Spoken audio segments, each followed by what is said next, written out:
Hello friends, मेरा नाम है ध्यान शाना। आज से हम नया सेशन स्टार्ट कर रहे हैं ग्रामर का। तो जो ग्रामर का जो हमारा सेशन होगा वो हमारा कंप्लीट सेशन होगा। तो चलो स्टार्ट करते हैं। अब देखो, ग्रामर को जो हम स्टार्ट करेंगे वो हमारा सबसे पहले सेंटेंस से स्टार्ट करेंगे। और सेंटेंस क्या होता है? सेंटेंस हमें एक स्ट्रक्चर बताता है कि कौन सा टेंस किससे रिलेट कर रहा है, कौन सा टेंस किससे रिलेट नहीं कर रहा है। तो जो सेंटेंस होता है, सेंटेंस में सबसे पहले टेंसेस पढ़ेंगे। जो टेंसेस होते हैं, टेंसेस का हमें सबसे पहले स्ट्रक्चर पता होना चाहिए। होता क्या है कि हमें ये तो पता होता है कि ये टेंस कौन सा है कौन सा नहीं है, पर हमें उसका स्ट्रक्चर नहीं पता होता। और जब तक हमें इसका स्ट्रक्चर नहीं पता होगा उससे हम रिलेट नहीं कर सकते किसी भी चीज को। तो जो स्ट्रक्चर होता है टेंस का, वो हमेशा तीन चीजों से मिलकर बना होता है। एक होता है हमारा सब्जेक्ट, जिसको हम क्या बोलते हैं, डूअर भी बोल सकते हैं। एक होता है हमारा वर्ब और एक होता है हमारा ऑब्जेक्ट। अब देखो, होता है क्या है, जो सब्जेक्ट है वो डूअर है और हमारा जो ऑब्जेक्ट है वो हमेशा सेम रहता है। जो मतलब बोलने वाला पर्सन है और जिसके लिए काम किया जा रहा है वो हमेशा सेम रहेगा। पर ये जो वर्ब होती है वो हम हमेशा दो टाइप में डिवाइड होती है। एक होती है हमारी हेल्पिंग वर्ब और एक होती है हमारी मेन वर्ब। जो हेल्पिंग वर्ब होती है वो हमारी मेन वर्ब की हेल्प करती है, और हर एक टेंस में हेल्पिंग वर्ब और मेन वर्ब को अलग अलग डिफाइन किया जाता है। तो इसको हम दो पार्ट में डिवाइड करेंगे वर्ब को। एक होता है हमारा हेल्पिंग वर्ब, एक हो गया हमारी मेन वर्ब। अब देखो, जो हमारी हेल्पिंग वर्ब होती है वो हमारा एजएमआर हो गया, ठीक। या फिर हम वॉजवर भी बोल सकते हैं, या फिर हैज हैव भी बोल सकते हैं, या फिर हैड भी बोल सकते हैं। और भी काफी सारी होती हैं, विल हो गया, शैल हो गया, और भी काफी सारी होती हैं। मेन वर्ब को हम बोल सकते हैं फर्स्ट फॉर्म ऑफ वर्ब, या फिर वर्ब की सेकंड फॉर्म, या फिर वर्ब की थर्ड फॉर्म, या फिर वर्ब की फर्स्ट फॉर्म प्लस एस/ईएस का भी यूज होता है। और एक और फॉर्म होती है वर्ब की फर्स्ट फॉर्म प्लस आईएनजी वाली फॉर्म होती है। तो होता क्या है, जो हमारी हेल्पिंग वर्ब होती है और जो मेन वर्ब होती है वो हर एक स्ट्रक्चर में अलग अलग आती है, हर एक टेंसेस में अलग अलग आती है। तो चलो हम जानते हैं कि इज़एमआर का यूज कहां करना है, वॉजवर का यूज कहां पे करना है, हैजअप का यूज कहां करना है। वो हम टेंसेस जब पढ़ते हैं तो हमें पता चलता है कि किस किस टेंस में कौन कौन सी हेल्पिंग वर्ब का यूज होता है और किस टेंस में हमारी मेन वर्ब कौन से का यूज होता है। तो देखो, हम एक वर्ड पढ़ेंगे, सेंटेंस। अब सेंटेंस होता क्या है? सेंटेंस होता क्या है? सेंटेंस की डेफिनेशन होती है complete meaning plus arrangement of word.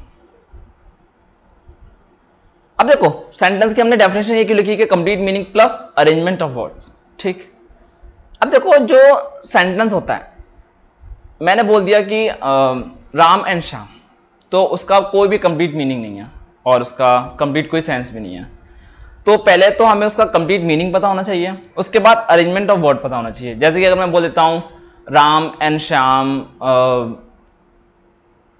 Go to, जैसे कि जैसे कि मैं बोल सकता हूं Ram and Shyam is home doing, तो ये कोई सेंटेंस नहीं बनेगा क्योंकि हमें उसके अरेंजमेंट सही से नहीं किए हैं। उसके लिए हमें क्या होना चाहिए कि अरेंजमेंट ऑफ द वर्ड के हमें पता होना चाहिए कि पहले सब्जेक्ट आएगा, फिर हेल्पिंग वर्ब आती है, फिर मेन वर्ब आती है, उसके बाद हमारा ऑब्जेक्ट आता है। तो उसके लिए अगर कंप्लीट सेंस होता है और हमारे जो वर्ड्स होते हैं उनके अरेंजमेंट ठीक होता है, तो उसके लिए हम क्या बोलते हैं, वो हमारा सेंटेंस बन जाता है, ठीक। अब देखो, सेंटेंस हमारे तीन चार टाइप के होते हैं। अब हमारे जो अभी टेंसेस में जो काम आएगा वो आएगा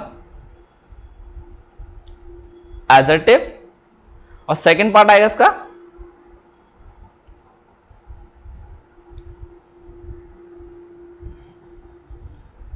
इंटरोगेटिव। फर्स्ट पॉइंट हो गया एडजेक्टिव और सेकंड पॉइंट हो गया इंटरोगेटिव। उसके बाद एक्सक्लेमेटरी वगैरह काफी सारे आते हैं, पर हमारा जो टेंस में जो काम आने वाला है वो हमेशा एडजेक्टिव और इंटरोगेटिव ही आएगा। अब देखो, एडजेक्टिव दो पार्ट में डिवाइड होता है। फर्स्ट पॉइंट होता है हमारा इसका अफर्मेटिव।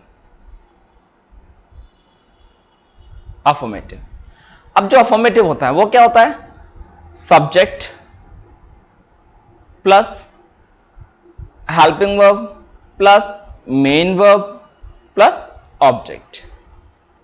तो जो हमारा अफर्मेटिव क्या होता है, subject plus helping verb plus main verb plus object. जो एडजेक्टिव का जो सेकंड पॉइंट होता है वो होता है हमारा नेगेटिव। नेगेटिव को बोल सकते हैं हम subject plus helping verb plus not आता है उसके बाद, फिर मेन वर्ब प्लस ऑब्जेक्ट। ये हमारा हो जाता है नेगेटिव की फॉर्मेशन बन जाती है। अब देखो जो इंटरोगेटिव होता है उसके भी दो पार्ट डिवाइड होते हैं। पहला आता है हमारा क्लोज एंडेड और जो दूसरा आता है वो हमारा होता है ओपन एंडेड। तो देखो पहला जो पॉइंट होता है आपने पढ़ा तो स्टार्टिंग से होगा कि जो पहला जो पॉइंट होता है उसको हम क्लोज एंडेड बोलते हैं, पर आपने उसका नाम नहीं पता होगा, क्लोज एंडेड। अब देखो उसको क्लोज एंडेड भी क्यों बोलते हैं, और जो क्लोज एंडेड होता है वो स्टार्टिंग कैसे करता है। तो जो क्लोज एंडेड जो सेंटेंस होता है वो हमेशा हेल्पिंग वर्ब से स्टार्ट करता है, प्लस उसके बाद सब्जेक्ट आता है, प्लस उसके बाद मेन वर्ब आती है, फिर उसके बाद ऑब्जेक्ट प्लस इंट्रोगेशन मार्क। अब देखो ये जो क्लोज एंडेड जो सेंटेंस होता है उसको हम क्लोज एंडेड क्यों बोलते हैं, और ये हमारे हेल्पिंग वर्ब से स्टार्ट क्यों होता है। होता क्या है कि अगर मैं आपको कोई सेंटेंस बोलता हूं कि हैव यू सीन द ताज, तो आप उसका आंसर सिर्फ यस और नो में दे सकते हो। तो कुछ सेंटेंस ऐसे होते हैं जिनको इंट्रोगेट तो किया जाता है पर उनके आंसर हम सिर्फ यस और नो के अंदर दिए जाते हैं। तो जिस क्वेश्चन का आंसर हम यस और नो के अंदर देते हैं उसको हम क्लोज एंडेड बोलते हैं, मतलब वहीं की वहीं वो बंद किया जाता है, उसको डिटेल में ब्रीफ में नहीं बोला जाता, इसलिए उसको हम क्लोज एंडेड बोल देते हैं। अब जो सेकेंड पार्ट है इसका वो हमारा ओपन एंडेड। ओपन का जो स्ट्रक्चर होता है वो हमेशा क्वेश्चन वर्ड से स्टार्ट होता है, प्लस उसके बाद हेल्पिंग वर्ब आती है, प्लस सब्जेक्ट आता है, प्लस मेन वर्ब आता है, उसके बाद ऑब्जेक्ट, फिर इंट्रोगेशन मार्क। ठीक, अब देखो सेकंड वाला जो मैंने पॉइंट बोला वो बोला मैंने ओपन एंडेड। ओपन एंडेड का मैं एग्जांपल देता हूं कि what have you seen in the Taj. ठीक, तो आप ताज में क्या देख चुके हो। अब उसका आंसर आप यस और नो में नहीं दे सकते, आपको उसका आंसर हमेशा ब्रीफ में या फिर कोई ना कोई डिटेल में देना पड़ेगा। तो इसीलिए हम उस सेंटेंस को हम ओपन एंडेड बोलते हैं, क्योंकि उसको ब्रीफ में बोलते हैं, उसके आंसर को हम ब्रीफ में बोलते हैं। और जो क्लोज एंडेड होता है उसका आंसर हम सिर्फ और सिर्फ यस और नो में दे सकते हैं, इसलिए उसको हम क्लोज एंडेड बोल देते हैं। तो ये होता है हमारा एडजेक्टिव और ये होता है हमारा इंटरोगेटिव। अब ये एडजेक्टिव और जो इंटरोगेटिव होता है वो हमारे प्रेजेंट, पास्ट और फ्यूचर तीनों टेंसों में चलेगा। अब प्रेजेंट में भी कितने टाइप्स होते हैं वो भी देखेंगे, पास्ट में भी कितने टाइप होते हैं वो भी देखेंगे, और फ्यूचर में कितने टाइप होते हैं वो भी देखेंगे। तो चलो स्टार्ट करते हैं अब टेंस का मेन फॉर्मेशन।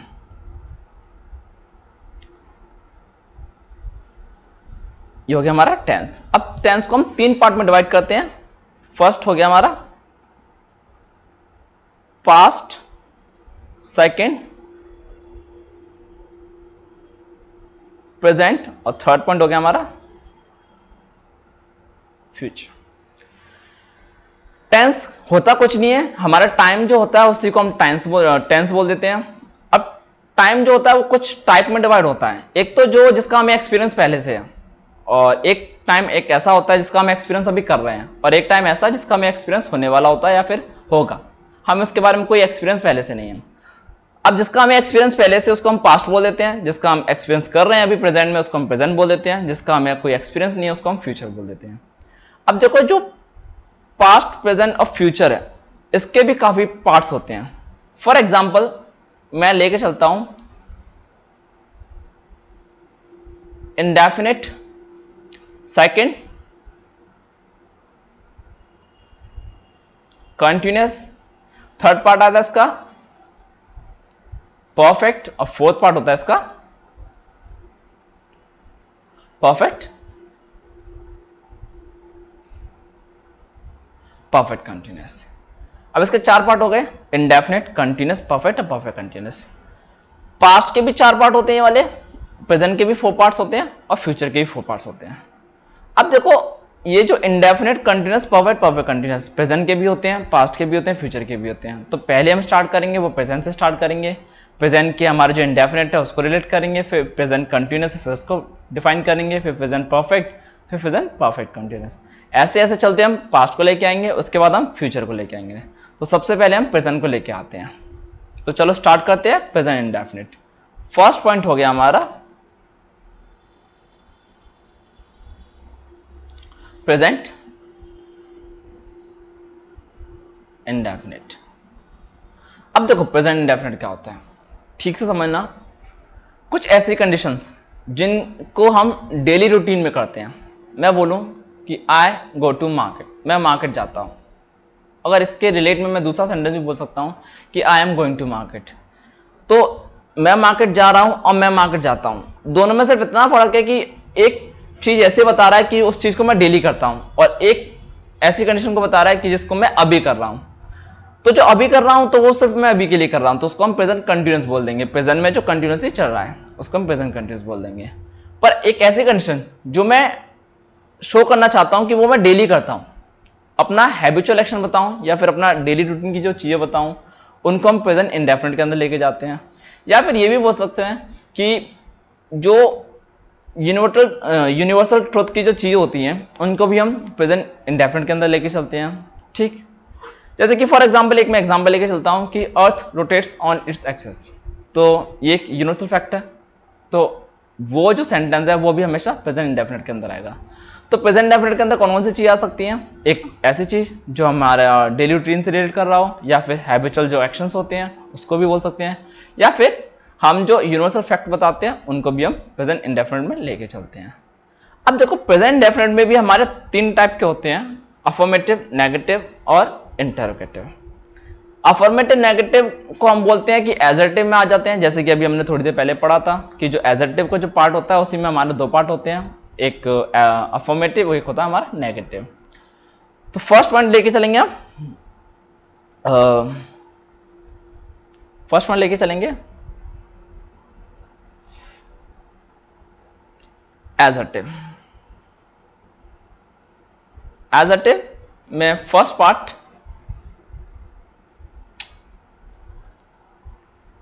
एजर्टिव में जो हमारा फर्स्ट पार्ट है वो हमारा अफर्मेटिव का है।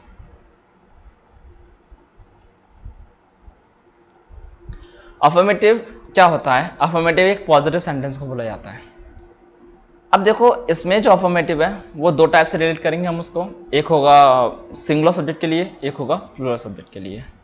अब जो सिंगुलर सब्जेक्ट होगा उसके लिए हम हेल्प वर्ब का अलग यूज करते हैं, और जो प्लूरल सब्जेक्ट होता है उसमें हम हेल्प वर्ब का अलग यूज करते हैं। ये जो अफर्मेटिव है इसको हम 2 चीजों से करते हैं, एक होता है हमारा सिंगुलर सब्जेक्ट, एक होता है हमारा प्लूरल सब्जेक्ट। अगर किसी भी सेंटेंस में जो हमारे हैबिचुअल एक्शंस को बता रहा हो, या फिर हमारे जो डेली रूटीन की चीज़ों को बता रहा हो, या फिर हमारा यूनिवर्सल फैक्टर्स को बता रहा हो, यूनिवर्सल फैक्ट्स को बता रहा हो, अगर उसका सब्जेक्ट सिंगुलर आता है तो उसके लिए स्ट्रक्चर क्या यूज करना है, अगर सब्जेक्ट प्लूरल आता है तो उसके लिए स्ट्रक्चर क्या यूज करना है। अगर सिंगुलर सब्जेक्ट है तो उसके लिए हम क्या यूज करेंगे, सब्जेक्ट आएगा पहले, फिर उसके बाद वर्ब की फर्स्ट फॉर्म आएगी, प्लस s/es आती है, प्लस ऑब्जेक्ट आते हैं। प्लूरल सब्जेक्ट होगा तो उसके लिए सिंपल सा है, सब्जेक्ट प्लस वर्ब की फर्स्ट फॉर्म प्लस ऑब्जेक्ट। ठीक, अब देखो ये एस और ईएस क्या होता है, ये हमेशा वर्ब की फर्स्ट फॉर्म के साथ यूज होते हैं। जैसे कि मैं बोल सकता हूं कि आई ड्रिंक वाटर, तो ये हमारा प्लूरल सब्जेक्ट के लिए यूज हो गया। पर अगर मैं बोलूं ही ड्रिंक वाटर तो ये हमारा रॉन्ग हो जाएगा, क्योंकि ही है वो हमारा सिंगुलर सब्जेक्ट है, और जो ड्रिंक है वो हमारी वर्ब की फर्स्ट फॉर्म होगी, उसके साथ हमें एस और ईएस का यूज करना पड़ेगा। एस या फिर ईएस का यूज, किसी में से, मतलब दोनों में से कौन सा यूज होगा उसको हम यूज करेंगे, उसके बाद ही वो हमारा सेंटेंस करेक्ट होगा। ठीक, तो जो ड्रिंक है, ड्रिंक में हम एस का यूज करते हैं, तो ही ड्रिंक्स वाटर, तो वो हमारा सेंटेंस बिल्कुल करेक्ट हो जाएगा। अब जो प्लूरल सब्जेक्ट है, आई ड्रिंक वाटर, नॉर्मल है सेंटेंस, कोई दिक्कत नहीं। जैसे कि लिख लेते हैं ही ड्रिंक्स वाटर, जैसे आई ड्रिंक वाटर। अब ईएस का यूज कैसे करना है, जैसे कि he go to market, I go to market. अब मैंने सिंगुलर सब्जेक्ट के साथ तो एस और एस का यूज नहीं किया सेंटेंस में, पर प्लूरल सब्जेक्ट के साथ उसके साथ भी यूज नहीं किया, पर उसके साथ यूज होता भी नहीं है एक्चुअल में। तो यहां पर एस और एस का यूज करेंगे तो किसका यूज आएगा इसमें? ईएस का यूज आएगा। क्यों ईएस का यूज क्यों आएगा? क्योंकि सिंगुलर सब्जेक्ट में अगर उसके साथ कोई ऐसी वर्ब आती है जैसे कि डू हो गया या फिर गो हो गया, ठीक, तो उनके साथ हम ईएस का यूज करते हैं। और इनके बाद कोई सी भी अगर हेल्पिंग वर्ब आती है, फिर मेन वर्ब आती है, तो उसमें हम ओनली एस का यूज करते हैं, ठीक। तो ही गोज टू मार्केट, ये बिल्कुल करेक्ट हो गया, और आई गो टू मार्केट, ये बिल्कुल करेक्ट हो गया, ठीक। अब ये हमारा जो sentence present indefinite, present indefinite का सिर्फ हमारा अफर्मेटिव हुआ है, एडजेक्टिव का अफर्मेटिव। इसके बाद हमें नेगेटिव भी करेंगे, नेगेटिव के बाद फिर इंटरोगेटिव करेंगे। इंटरोगेटिव के दो पार्ट होंगे, क्लोज एंडेड और ओपन एंडेड, ठीक। तो हमारा कौन सा हो गया? एडजेक्टिव का फर्स्ट पॉइंट हो गया अफर्मेटिव। अब एडजेक्टिव का हम सेकंड पॉइंट लेके चलते हैं, सेकंड पॉइंट लेके चलते हैं नेगेटिव, ठीक। नेगेटिव को भी मैं ऐसे डिवाइड करेंगे, एक सिंगुलर सब्जेक्ट में, एक प्लूरल सब्जेक्ट में। सिंगुलर सब्जेक्ट और प्लूरल सब्जेक्ट। अब जो सिंगुलर सब्जेक्ट है इसका स्ट्रक्चर क्या होगा? Subject plus does plus not plus आपकी फर्स्ट फॉर्म प्लस ऑब्जेक्ट। जो प्लस सब्जेक्ट होगा उसका क्या होगा? Subject plus do plus not plus verb की फर्स्ट फॉर्म प्लस ऑब्जेक्ट, ठीक। अब जो नेगेटिव सेंटेंस है, सिंगुलर सब्जेक्ट आएगा तो सब्जेक्ट के साथ डज नॉट आता है, फिर मेन वर्ब आती है, फिर ऑब्जेक्ट आता है। पर जो प्लस सब्जेक्ट आता है उसमें हम सब्जेक्ट फिर उसके बाद do plus not plus verb की first form plus object. For example लिख सकते हैं, he does not drink water। Pro subject को लिख सकते हैं, I do not drink water। अगर सब्जेक्ट सिंगुलर आता है तो हमें प्रेजेंट इंडेफिनिट में एस और यस का यूज करना ही पड़ता है, और अगर सिंगुलर सब्जेक्ट ना आके प्रो सब्जेक्ट आता है तो उसमें हम एस और यस का यूज नहीं करना पड़ता, ठीक। तो हमारा कौन सा हो गया? अफर्मेटिव हो गया, नेगेटिव हो गया। अब हम थर्ड पार्ट को लेके आते हैं जो कि सेकंड पार्ट भी बोल सकते हैं। अगर एडजेक्टिव को लेके चलोगे तो वो सेकंड पार्ट हो गया, और उसको अफर्मेटिव नेगेटिव लेके चलोगे तो उसको हम थर्ड पार्ट बोलते हैं, ठीक। तो हम थर्ड पार्ट को लेके आते हैं इंटरोगेटिव, ठीक। हमारा सेकंड पॉइंट मान लीजिए, सॉरी सेकंड पार्ट मान लीजिए प्रेजेंट इंडेफिनिट का। फर्स्ट में हमारा एडजेक्टिव के दो पार्ट हुए थे, अफर्मेटिव और नेगेटिव। सेकंड में हो गया हमारा इंटरोगेटिव।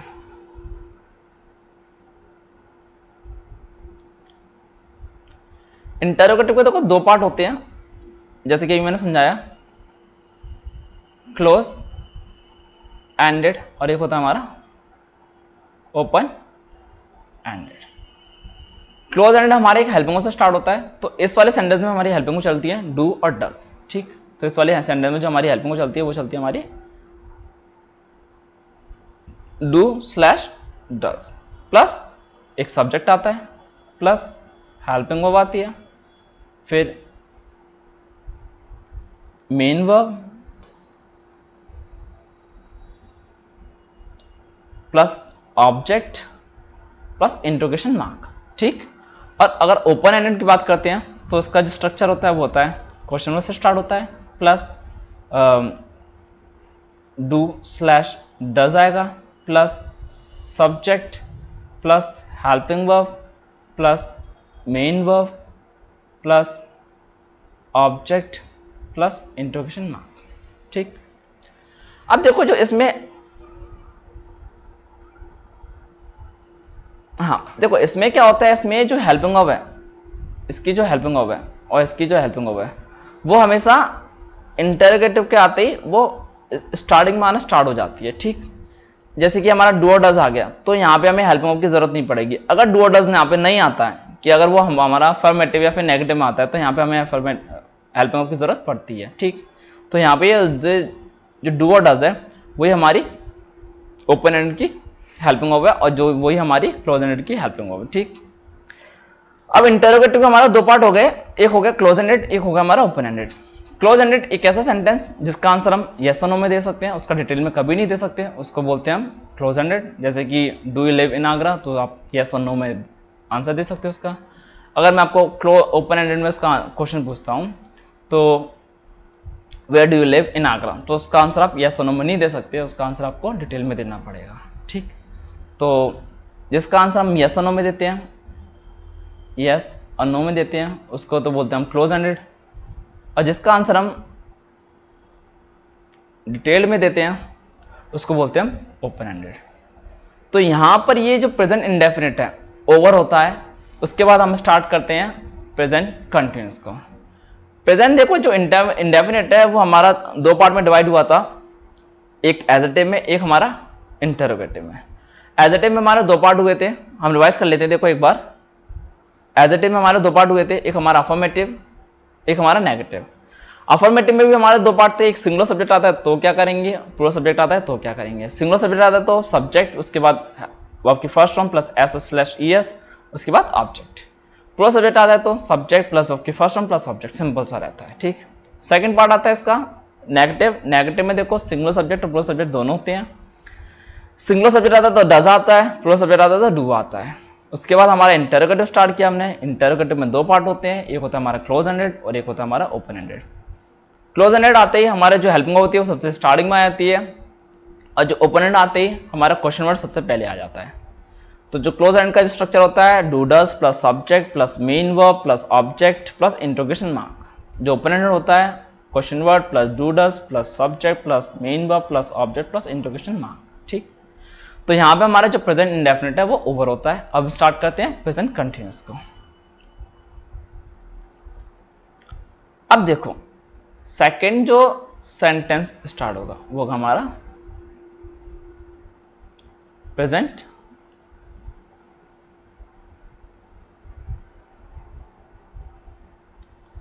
कंटिन्यूअस।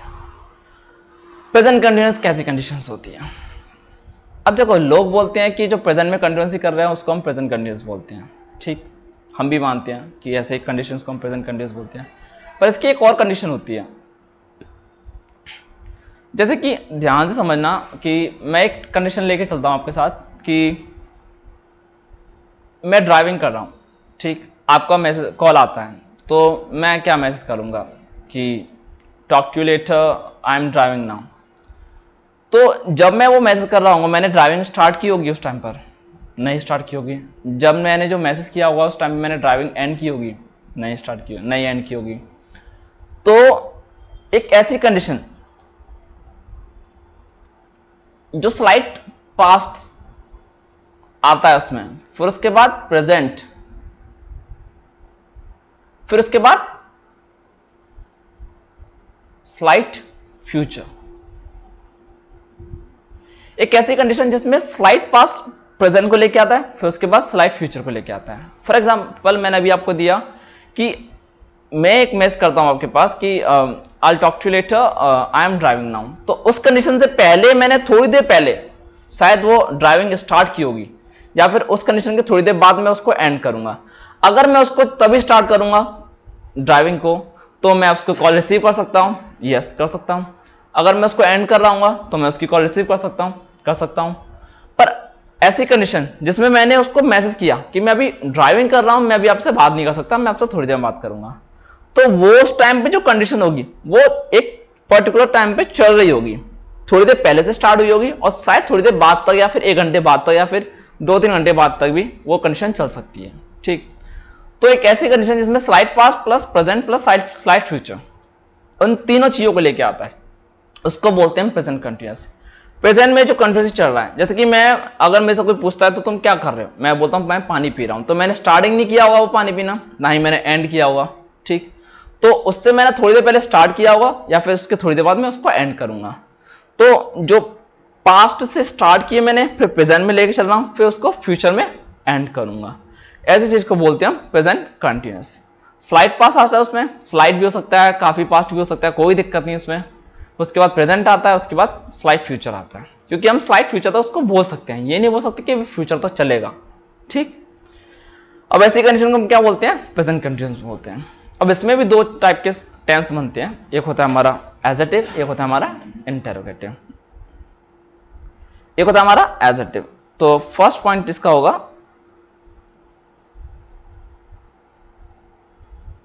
एजेटिव। एजेटिव में भी हमारा दो पॉइंट बनेंगे, एक होगा हमारा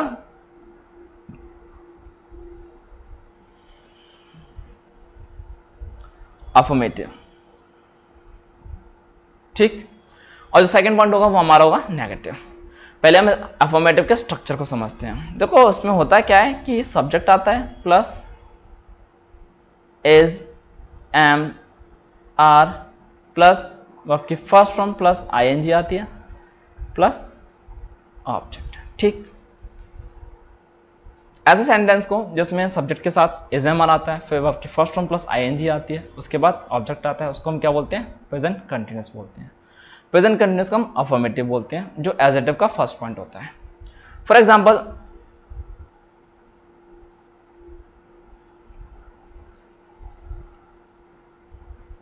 आई एम ड्राइविंग नाउ, ठीक।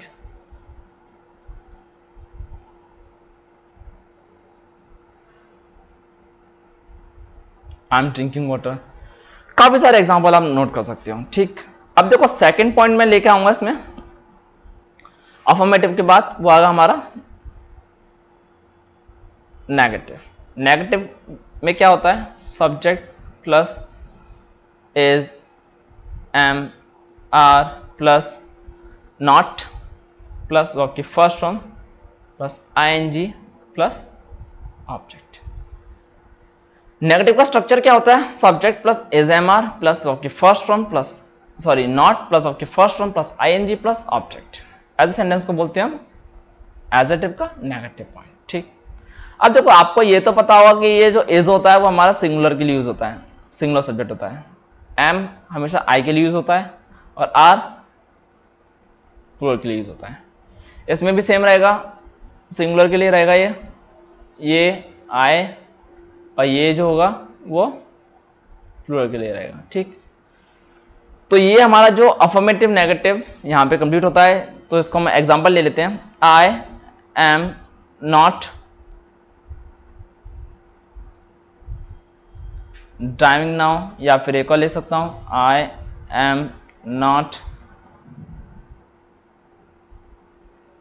ड्रिंकिंग वाटर, ठीक। अब इसके बाद हम स्टार्ट करेंगे इंटरोगेटिव का।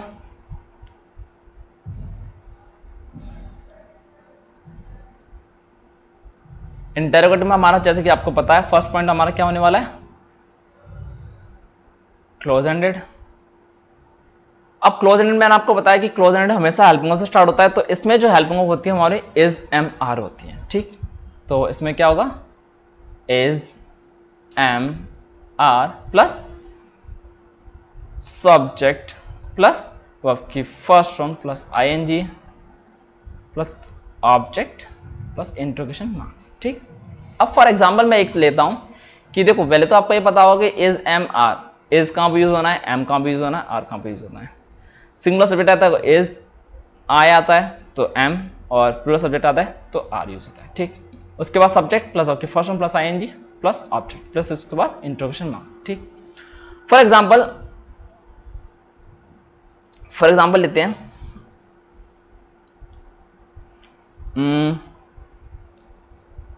Are you driving now. तो इसका जो क्वेश्चन होगा इसका आंसर आप यस और नो में दे सकते हो, तो इसीलिए इसको क्लोज एंडेड बोला जाएगा। अब किसी भी सेंटेंस का आंसर जो इंट्रोगेट कर रहा है आपको, उसका आंसर हम यस और नो में लेते हैं तो उसको हम क्लोज एंडेड बोलते हैं। अगर एक ऐसा क्वेश्चन आता है जिसका हम आंसर डिटेल में देना होता है, उसको हम ओपन एंड बोलते हैं। जैसे कि आर यू ड्राइविंग नाउ, तो उसका आंसर आप यस और नो में दोगे, तो हम सेकंड पॉइंट लेके चलेंगे ओपन एंडेड का।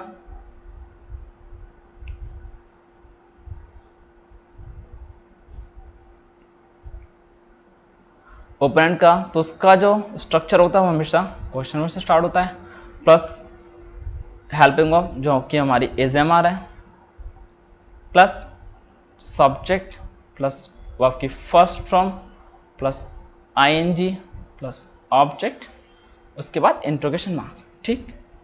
तो जो क्वेश्चन वर्ड है उसके बाद जो इज एम आर है, इज एम आर का आपको पता होगा कि इज हमेशा सिंगुलर के लिए यूज होता है, एम आई के लिए यूज होता है, और जो आर है वो हमारा प्लूरल सब्जेक्ट के लिए यूज होता है। फॉर एग्जाम्पल बोल सकता हूं मैं where are you driving now. तो जैसे कि मैंने अभी आपको बताया कि जिस क्वेश्चन का आंसर आप यस और नो में देते हो तो उसको हम क्लोज एंडेड बोलते हैं। जैसे कि फॉर एग्जांपल मैंने आपको लिखा हुआ है आर यू ड्राइविंग नाउ, तो इस क्वेश्चन का आंसर आप यस और नो के अलावा कुछ नहीं दे सकते, तो इसलिए उसको हम क्लोज एंडेड क्वेश्चंस बोलते हैं। अब जो ओपन एंडेड है उसका आंसर हम हमेशा डिटेल में देते हैं, ठीक। For example are you where are you driving now, ठीक। तो इसका आंसर आपको ये बताना पड़ेगा कि आप ड्राइव कहाँ कर रहे हो, कहाँ नहीं कर रहे हो। तो इसके लिए इसको हम ओपन एंड का आंसर देते हैं और इसको हम क्लोज एंड का देते हैं, ठीक। तो यहां पर हमारा प्रेजेंट इंडेफिनिट और प्रेजेंट कंटिन्यूअस ओवर होता है। तो आज का सेशन हम यहीं पे ओवर करेंगे, आगे का सेशन हम कल स्टार्ट करते हैं, ठीक।